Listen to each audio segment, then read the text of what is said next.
J'aimerais profiter du fait que j'ai tout installé pour tourner les vidéos de formation que je suis en train de préparer pour 2020 pour vous parler d'autre chose, à savoir d'un de nos romans.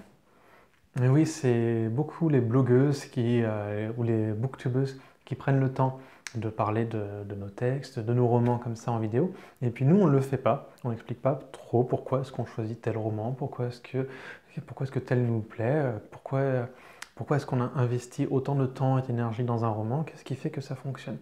Et donc le premier, je vais vous parler de Marraine d'Émilie Chevalier-Moreux. Alors Émilie, j'ai travaillé avec elle déjà avant qu'elle me soumette ce roman. En fait, elle m'avait déjà corrigé bêta-lu des nouvelles à l'époque où j'en écrivais encore sur le forum Cocyclix. Et j'avais trouvé son travail particulièrement intéressant parce elle va loin dans l'analyse et elle peut être très très dure. C'est aussi pour ça que je lui avais demandé de rejoindre notre comité de lecture, donc, où elle a participé à sélectionner des textes pour la maison. Donc voilà, je prends les gens les plus difficiles pour sélectionner, c'est parfait. Et c'est aussi pour ça que je lui ai demandé de diriger une anthologie sur la folie l'absinthe et puis maintenant sur Noir, parce qu'elle est particulièrement difficile avec les textes. C'est une nouvelliste qui a vraiment l'habitude de faire des textes très bons, hein. Elle a gagné un prix pour une de ses nouvelles dans ce recueil sur les villes du futur. Donc voilà, c'était une nouvelliste accomplie et qui ne s'était pas encore lancée dans le roman. Elle a écrit ce premier roman pour un NaNoWriMo, je crois, il y a un an ou deux, je ne sais plus. Elle me corrigera au pire. Donc voilà. Et elle me l'a montré comme ça pour que je lui donne un avis. À la base, elle pensait juste l'auto-éditer, puis elle voulait mon avis parce qu'elle disait bon bah ça ressemble plus à de la romance qu'autre chose. Alors je vais vous lire le résumé parce que je l'aime bien le résumé. Il était une fois une bonne fée qui se penchait sur le berceau des nouveau-nés afin de les inonder de bienfaits pour les siècles des siècles. Et comme le dirait si bien Rick, l'un de ses petits protégés, trop bonne, trop conne. Mais quelle mouche a piqué Marraine Perrault pour qu'elle prenne pareil filleul sous son aile. Entre Podane, la mère maquerelle, Aurore, la top modèle siliconée, Cendrillon, la veuve noire et Riquet, l'alcoolique notoire, on ne peut pas dire que l'affaire soit une réussite. Pour couronner le tout, ses pupilles risquent fort de se dresser entre elles et ce bel âtre slave qui lui littéralement tombait dessus dans un centre commercial new-yorkais.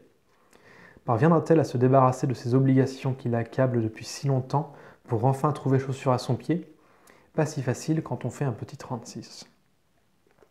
Voilà.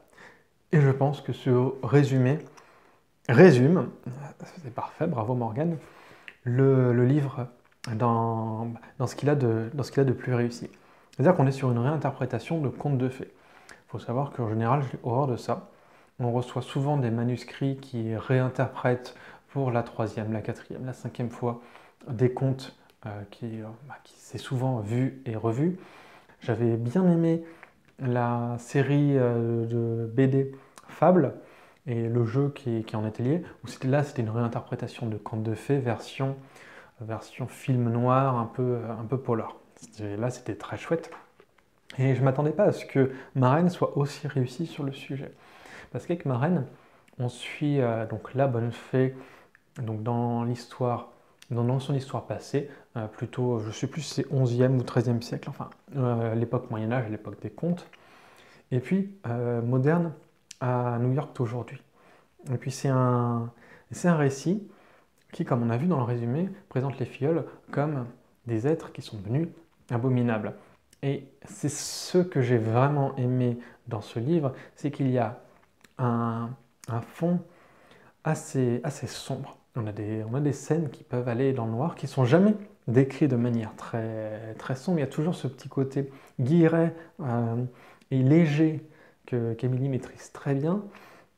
Mais ce qu'elle dit avec ce ton guilleret et léger peut être particulièrement acide. Et c'est vraiment, on a un fond plus proche des contes de fées originaux qui sont là pour prévenir et pour montrer des erreurs et enfin, voilà, qui n'ont pas pour but de parler d'histoires d'amour à la Disney. Ce n'est pas l'origine des contes de fées. Et c'est plus ce de quoi se rapproche Émilie dans ce texte. Et c'est pour ça que ça fonctionne. Avec un humour aussi noir, des personnages qui peuvent être cyniques, manipulateurs, parfois cruels, et ça fonctionne vraiment très bien. Je vais voir si je vous trouve un passage à lire rapidement. Je suis interrompu dans mes réflexions par la sonnerie de mon téléphone. Prenant soin de ne pas solliciter mon articulation blessée, je prends mon portable pour voir qui cherche à me joindre. Peau d'âne. Je grimace.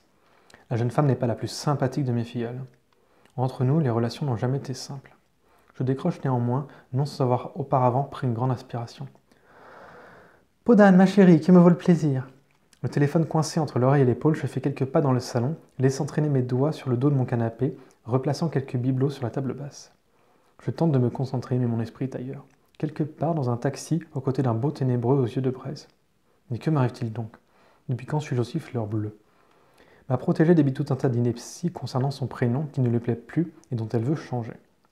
J'ai déjà entendu ce discours de multiples fois et je la laisse parler. Peau d'âne n'a jamais sauté le pas car, au fond, elle s'accroche à son passé comme une moule à son rocher.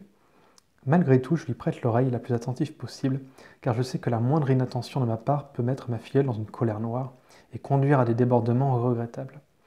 Elle est incontrôlable lorsqu'on la contrarie. Oui, ma chérie. Juste marqué 3 petits points, mais je ne vois pas comment le faire autrement. Oui. Tu as totalement raison. Ah, il me semblait pourtant que les prénoms composés revenaient à la mode, non? J'éloigne le téléphone de mon oreille.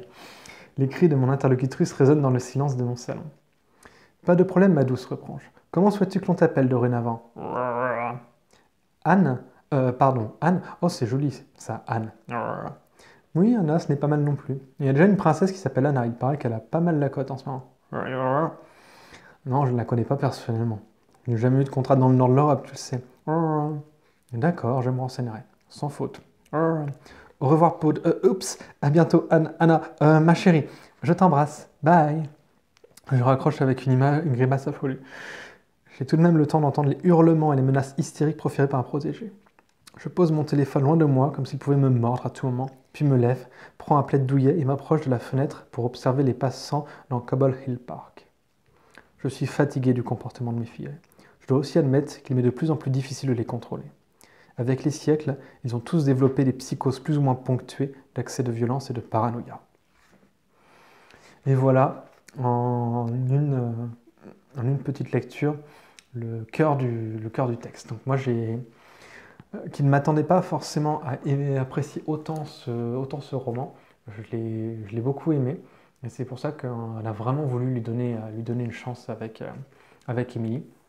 Et puis regardez cette couverture réalisée par Tiff qui fait toujours un travail exceptionnel avec nous. Donc vraiment de toute beauté. Donc on aime beaucoup ce texte et je voulais vous en parler ce soir. Merci beaucoup. Et puis on se retrouve prochainement, je pense, pour vous parler d'un autre de nos livres. Merci.